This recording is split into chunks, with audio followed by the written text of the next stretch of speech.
everyone, and welcome to my channel.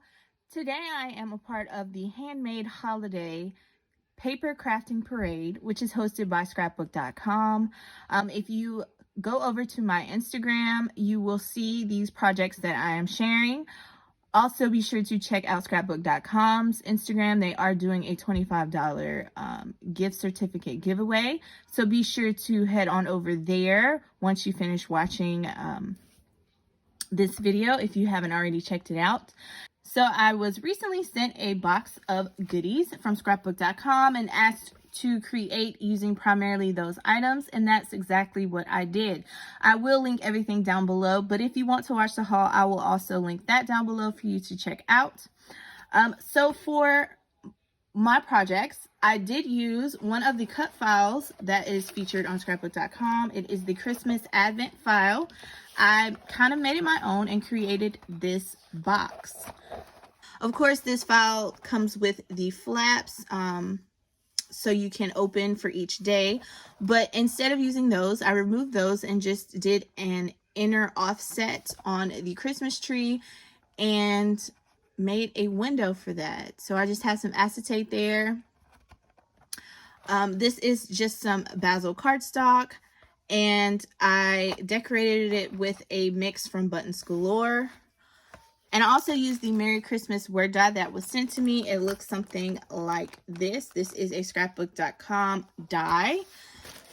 I cut it out on some black cardstock and then inked it up using their new metallic gold pigment ink. So it gives it almost an embossed look, which I really like.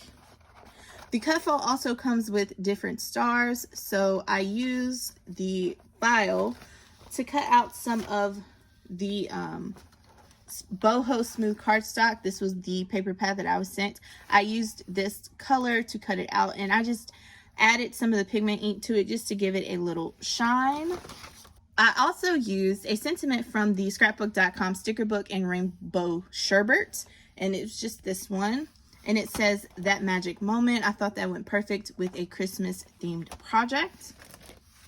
So yeah, here is my box, and I just added some snowflake tool, some snow tool inside, just to give that look. Since it's empty right now, there is a 1-inch width to my box, and this is some basil cardstock, if I did not mention that before. I will link everything that I use for this project down below. Everything should be found on the website.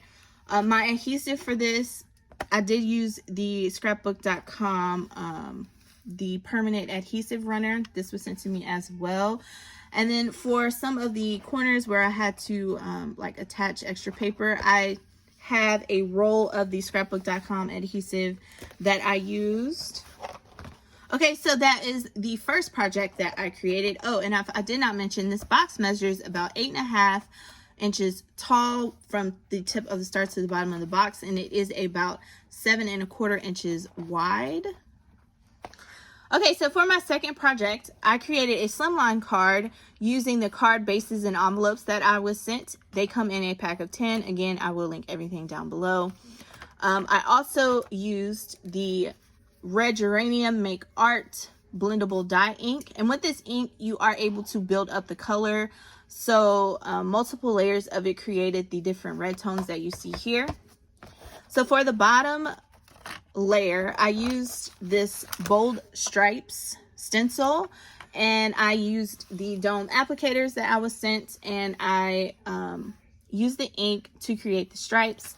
I then went in with some red stickles, and I used this brush to brush all of the stickles to the side of the stencil, and that created these thin glitter lines that you can see, and it kind of gives it like a vintage striped look to me. I really like how that layer turned out. And then for the second layer, I used this stencil again, but only the edges, and created a border with my stickles. For the next layer, I used the same ink and stamped all of these little circular sentiments, and that is using this Wordfetti Holly Jolly stamp set. I used every stamp just to create a bit of a background. And as you can see, some are fully red with white words, and then some are white with the red words. Lastly, I took a strip of paper and just used the ink pad and the blender to blend it out to create the perfect matching red strip. And the strip actually hangs over the layer underneath it, and I love that. And then for my fa la la, again, I used this the 85-pound smooth cardstock, but I used the dark blue as well as the double-sided adhesives that I was sent, these small little adhesives. I used those as well as the bold letter dies. I don't have the complete packaging, but you get the lower and the uppercase letters. So I used those to create the fa la la sentiment. I stacked the darker cardstock in the back to give a slight shadow effect, and then I added this little gem here just for a little something. All of the layers are popped up using the adhesive, the foam adhesive that I was sent. I used quite a bit for this card, but I really love how it turned out. I did not put anything on the inside, but I absolutely love this card. Okay, so this is what I have created for the Handmade Holiday Paper Crafting Parade. Please be sure to head over to my Instagram and check out that post and like it, as well as read the caption and head over to the person that I have tagged page. This is an Instagram hot posted by scrapbook.com. So if you follow along, you will find tons of inspiration and pretty projects to inspire you for this year's holiday crafting.